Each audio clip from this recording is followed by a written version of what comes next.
Morning সবাইকে। দেখো, আজকে রিলেশনশিপটা পড়াবো। পরের অংশ রিলেশনশিপ আছে। রিলেশনশিপ জিনিসটা হলো, দুটো যখন এন্টিটি থাকে, সেই এন্টিটি দুটোর মধ্যে যে সম্পর্ক তাকে রিলেশনশিপ বলে। তো এন্টিটি জিনিসটা কি সেটা আমি আগের ক্লাসে বলেছিলাম। এন্টিটি মানে হচ্ছে এমন কোনো জিনিস, বাস্তব জগতে অবস্থিত এমন কোনো জিনিস যেটাকে ইউনিকলি আইডেন্টিফাই করা যায়। মানে যার যার নিজস্ব সত্তা আছে, সেটা হচ্ছে এন্টিটি।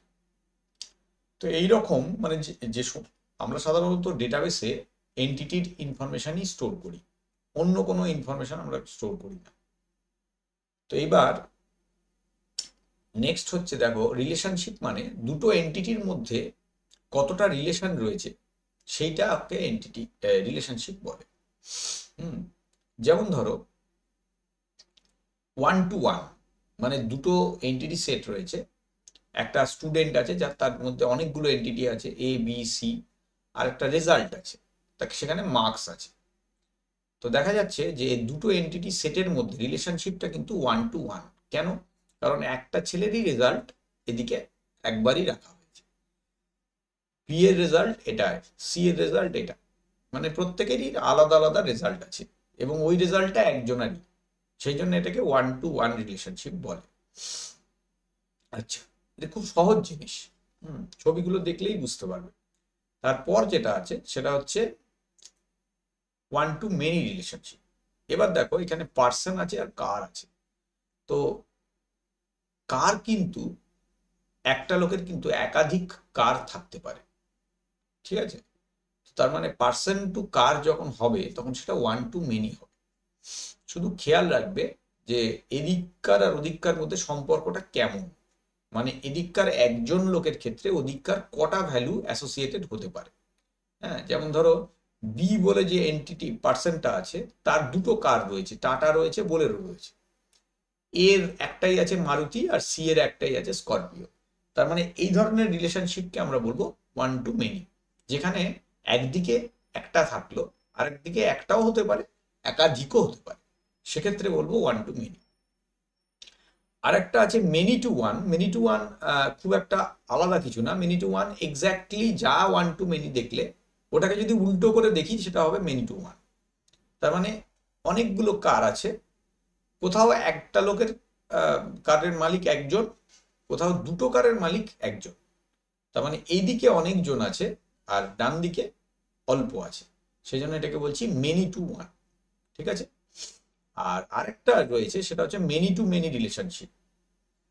মেনি টু মেনি রিলেশনশিপটা দেখো, খেয়াল করো, আমি তিনজন স্টুডেন্টকে রেখেছি এবিসি, প্রত্যেকেরই 5টা করে সাবজেক্ট রয়েছে। ইনফ্যাক্ট 6টা থাকার কথা, তো আমি 5টা দিয়েছি। তো প্রত্যেকেরই 6টা করে সাবজেক্ট রয়েছে। তার মানে মানে তুমি লক্ষ্য করে দেখো, স্টুডেন্টদের ক্ষেত্রেও যেমন অনেকগুলো করে সাবজেক্ট রয়েছে, সাবজেক্টগুলোর ক্ষেত্রেও কিন্তু অনেকগুলো করে স্টুডেন্ট রয়েছে। তার মানে সম্পর্কটা কি দাঁড়াচ্ছে? Many to many.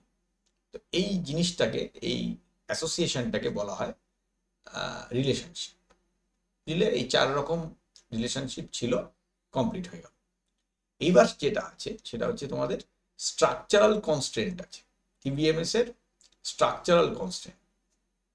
Structural constraint বলতে বোঝায় এন্টিটি এবং রিলেশনশিপ, এই যে সম্পর্কটা, এটাকেই বলে স্ট্রাকচারাল কনস্ট্রেন্ট। তো এটার কি দরকার? এটার ডেটার ইন্টিগ্রিটি রক্ষা করতে, কনসিস্টেন্সি মেনটেন করতে সাহায্য করে। হ্যাঁ, ইন্টিগ্রিটি মানে ডেটা এই টেবিলেও আছে, ধরো এই টেবিলেও আছে, দুটোর মধ্যে যেন সম্পর্ক থাকে। মানে এমন যেন না হয় এক জায়গায় ডেটা রয়েছে আর এক জায়গায় ডেটা নেই, এই জিনিসটা যেন না হয়, কনসিস্টেন্সি যেন থেকে যায়। ঠিক আছে? দুটো মোরলেস একই টাইপেরই কথা। আচ্ছা, এবার স্ট্রাকচারাল কনস্ট্রেন্ট করকম হয়? মূলত দুরকম। একটাকে বলে কার্ডিনালিটি কনস্ট্রেন্ট, আর একটাকে বলে পার্টিসিপেশন কনস্ট্রেন্ট।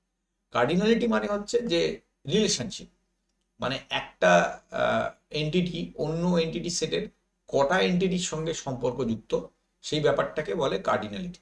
তো কার্ডিনালিটি যে মানে one to one, one to many, many to many যেগুলো হয়, সেটা আমি অলরেডি রিলেশনশিপ পড়ানোর সময় করিয়ে দিয়েছি।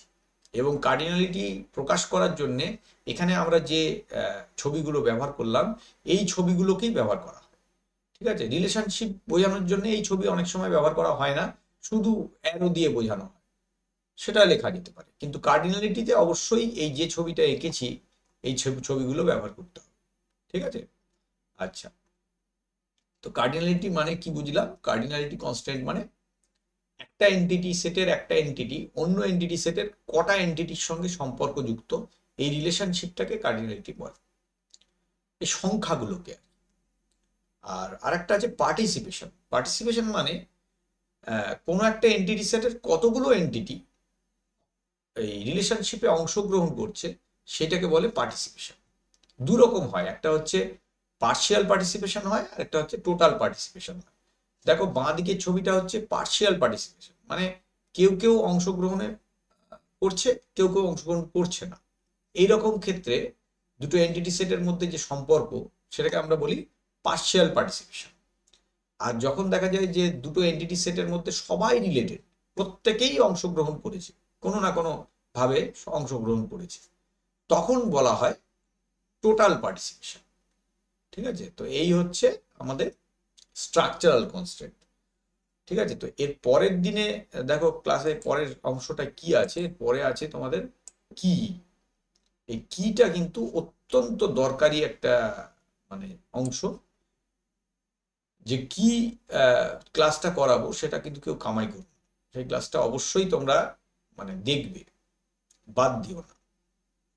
কোনোভাবে যদি বাদ দিয়ে দাও তাহলে কিন্তু তোমার অন্যান্য অনেক কিছু ক্ষেত্রে ডিবিএমএস এ অসুবিধা হবে। ঠিক আছে, থ্যাংক ইউ। আজকের ক্লাসে আমি এইটুকুই রাখছি।